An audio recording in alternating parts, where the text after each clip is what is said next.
بعد كده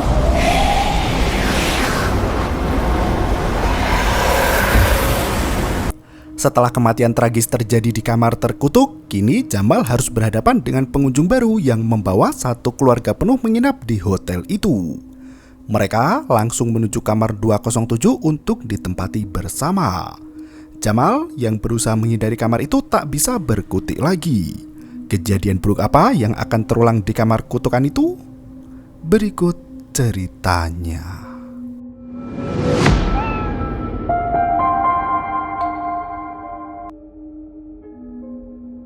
Adegan kembali ke masa kecil Jamal di mana pria itu terjun bebas dari jendela kamarnya menghantam tanah padat. Semua orang berkerumun melihat kejadian itu berharap Jamal kecil tak tewas di tempat.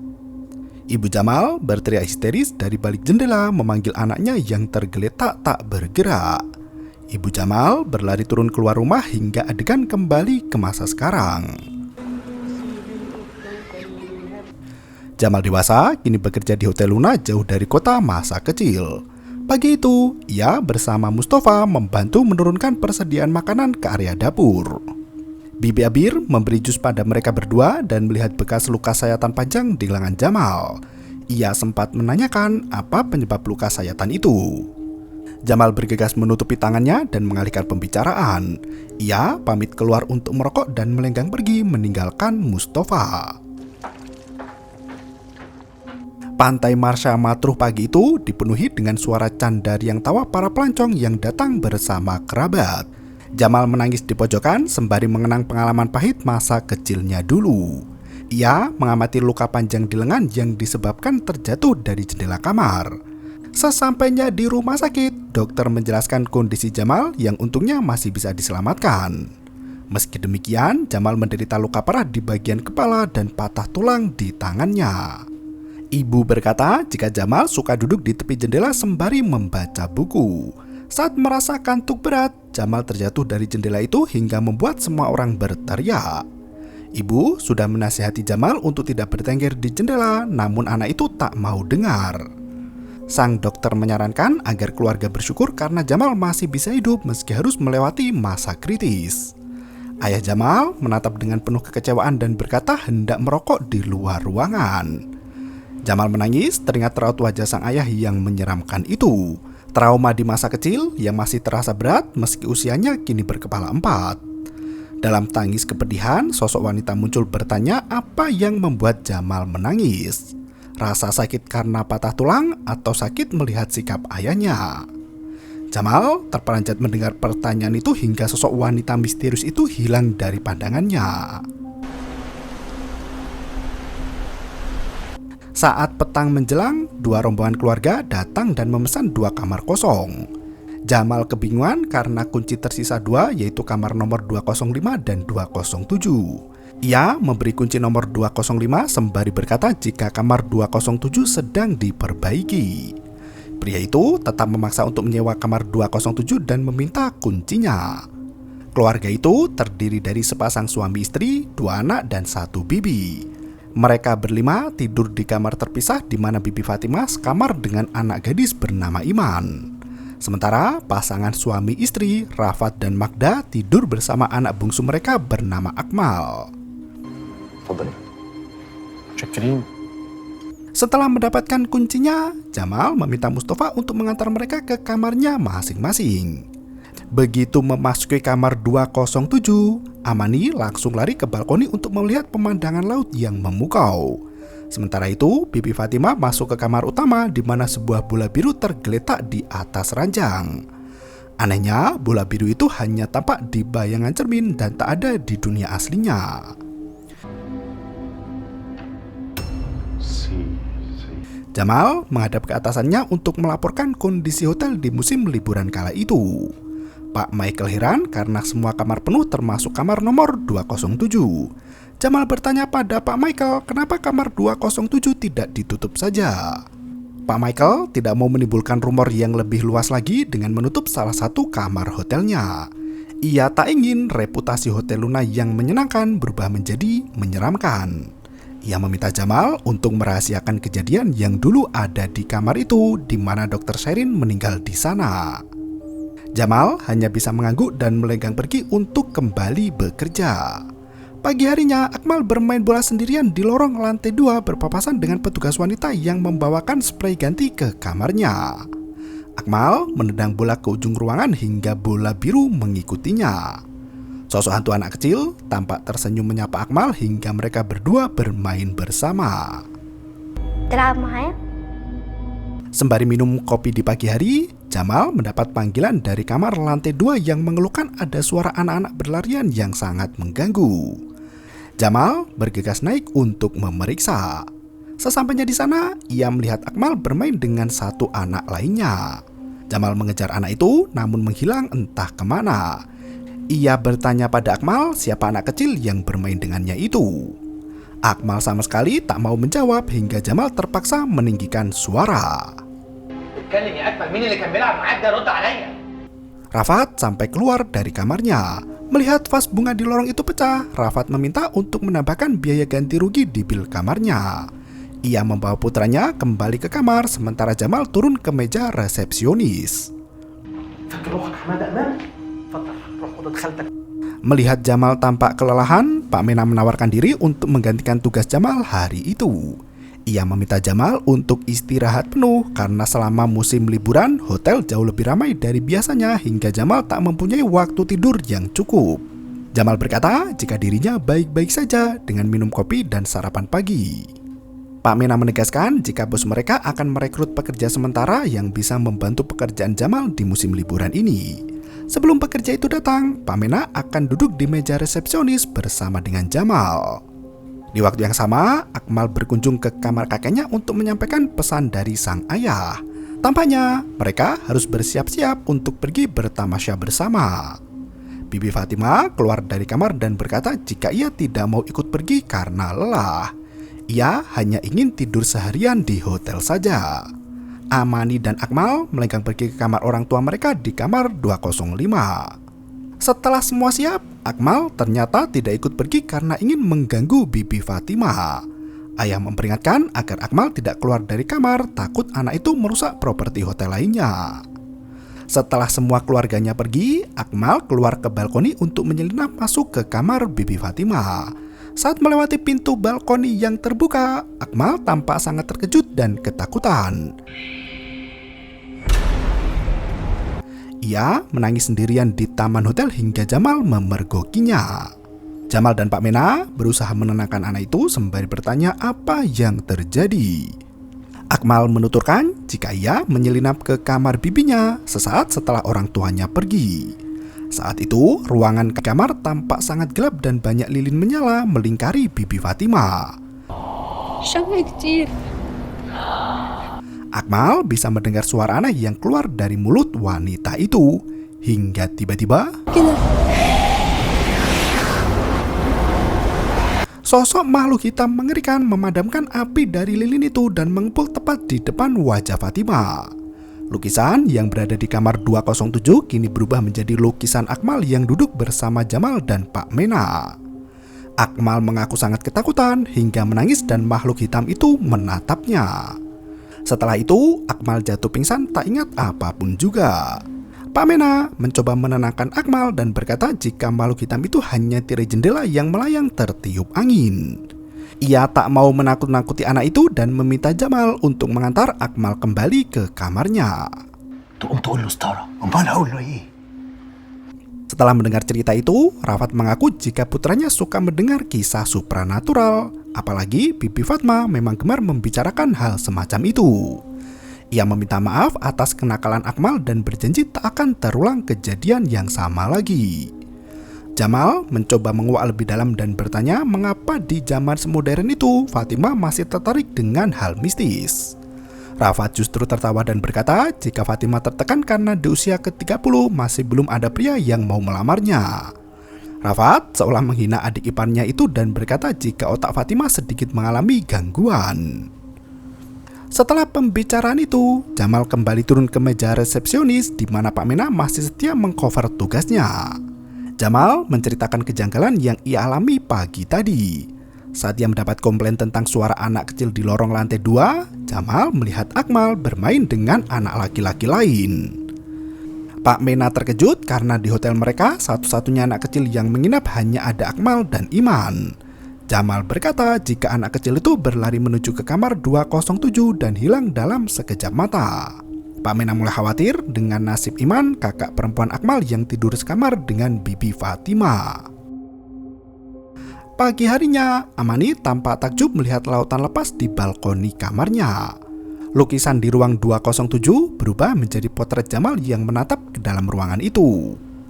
Amani mengajak bibinya untuk sarapan, namun Fatima sama sekali tak mau meninggalkan ruangan.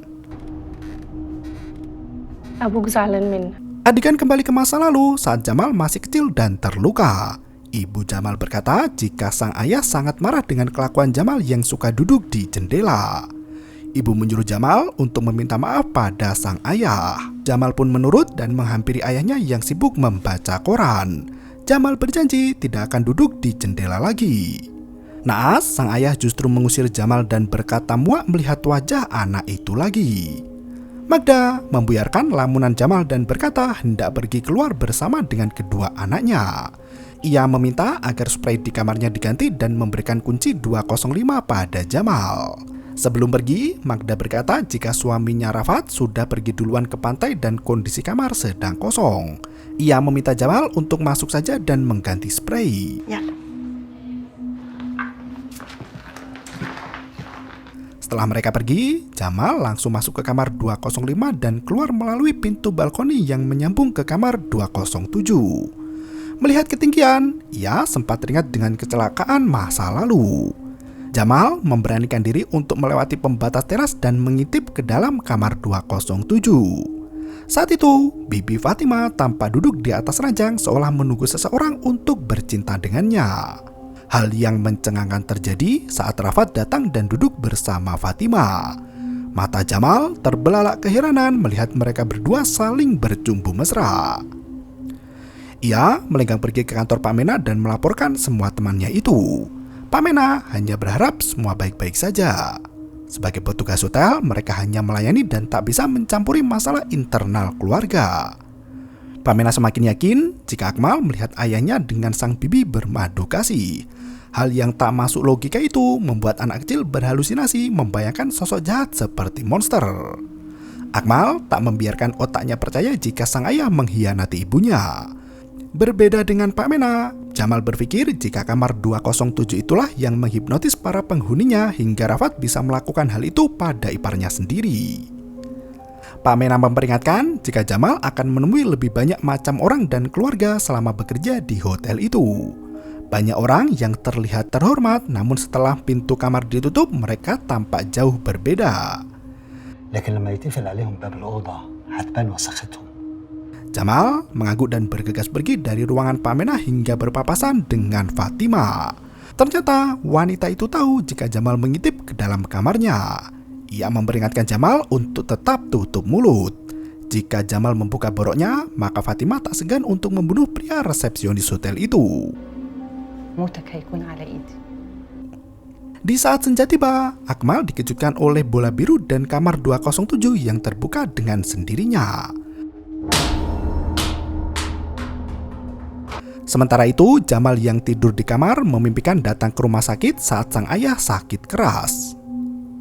Ia datang untuk menanyakan alasan mengapa sang ayah sangat membenci dirinya. Ayah Jamal berkata jika semua itu terjadi karena Jamal.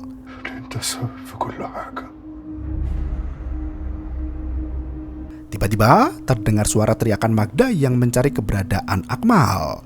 Jamal bergegas keluar dari kamarnya di mana lobi hotel sudah dipenuhi dengan pengunjung yang ikut terganggu mendengar teriakan Magda. Ternyata Akmal menghilang dari kamarnya dan tak kembali. Mereka sudah mencari ke segala sisi namun anak itu masih belum ditemukan juga. Pak Mena menjelaskan jika ia bersama para pegawai hotel sudah mencari di semua tempat termasuk taman, namun keberadaan Akmal masih belum ditemukan juga. Jamal berkata jika Akmal mungkin tersesat di sekitaran pantai.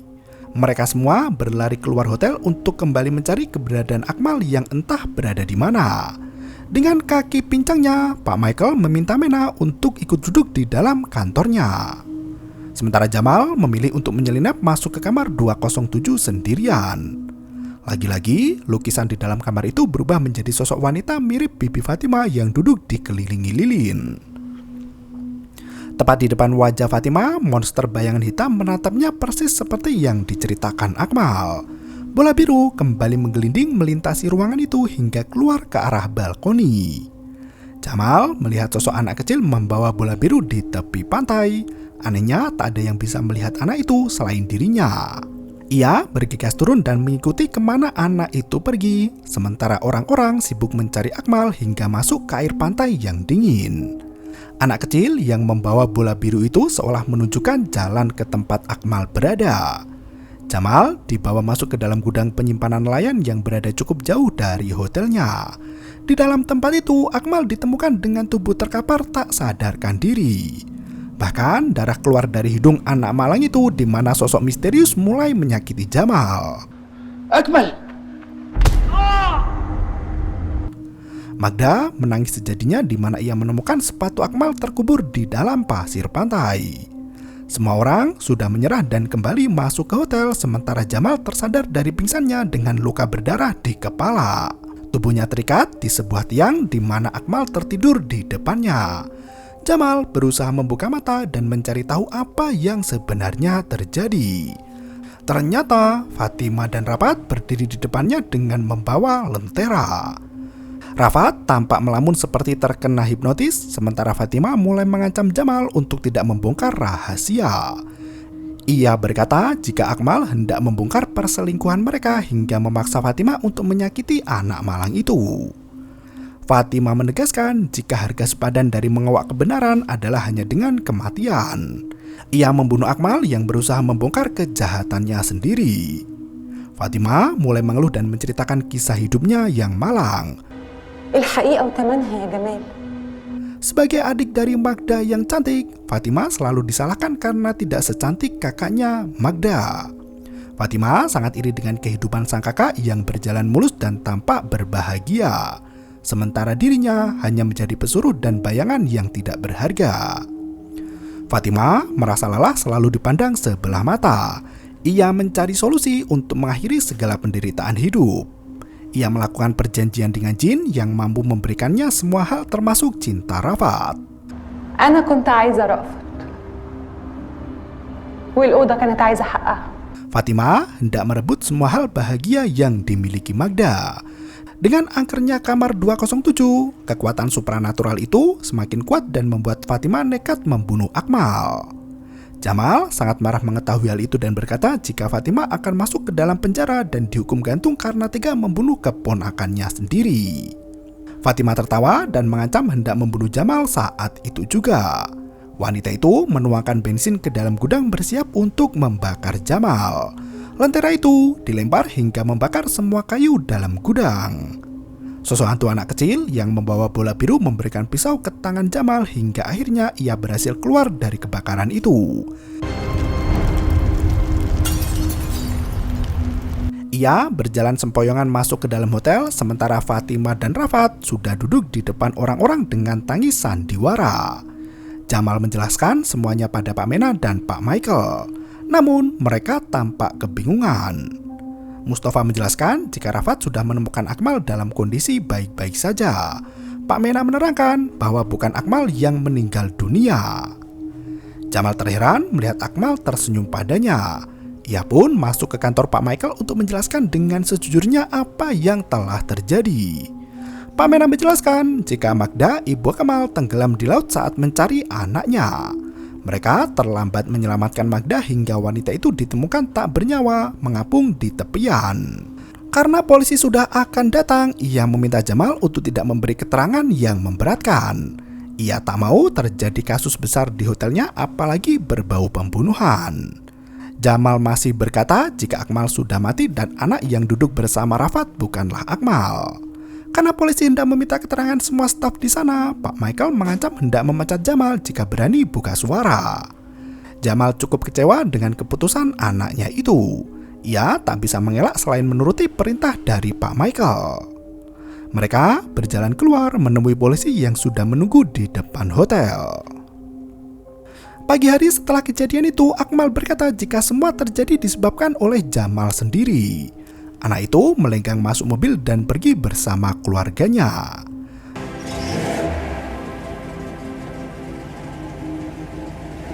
Jamal hanya bisa terdiam melihat laut lepas seiring masalah besar hendak berganti. Pak Mena duduk di taman bersama Jamal, Mustafa, Abir, dan satu pelayan wanita. Ia menjelaskan sudah 2 kejadian wanita mati di kawasan hotel mereka bekerja. Mereka tak menyangka ada ayah yang tega membunuh anaknya sendiri. Jamal menangis teringat ayahnya yang berkata jika kelahiran Jamal adalah kesalahan besar dalam hidup sang ayah. Ternyata sesaat sebelum Jamal jatuh dari jendela, ayahnya menggendong Jamal yang tidur pulas dan membawanya ke dekat jendela. Ia melempar anak itu keluar jendela hingga kecelakaan besar terjadi. Mengetahui Jamal berhasil selamat dan tetap hidup, ayah berkata jika ia telah salah langkah. Ia sama sekali tidak menyesali perbuatannya sendiri. Ia justru bertanya apakah ia harus menyesal karena gagal membunuh Jamal atau menyesal karena tidak mencoba untuk membunuhnya lagi. Jamal menangis di depan Pak Mena dan melenggang pergi. Kematian Magda masuk ke berita harian Surat Kabar di mana seorang ibu dikabarkan tenggelam saat mencari keberadaan anaknya. Pak Michael menghela nafas panjang setelah melalui hari yang berat di hotel miliknya. Ia membuka laci meja kerja dan menemukan foto keluarga. Ternyata anak kecil yang membawa bola biru itu adalah anak Pak Michael. Di waktu yang sama, sosok penghuni kamar 207 duduk di kursi goyang hingga tampak kursi itu bergerak sendiri. Lukisan berubah menjadi sosok Jamal kecil yang sedang duduk di samping jendela. Radio dalam kamar itu menyala dan film pun bersambung.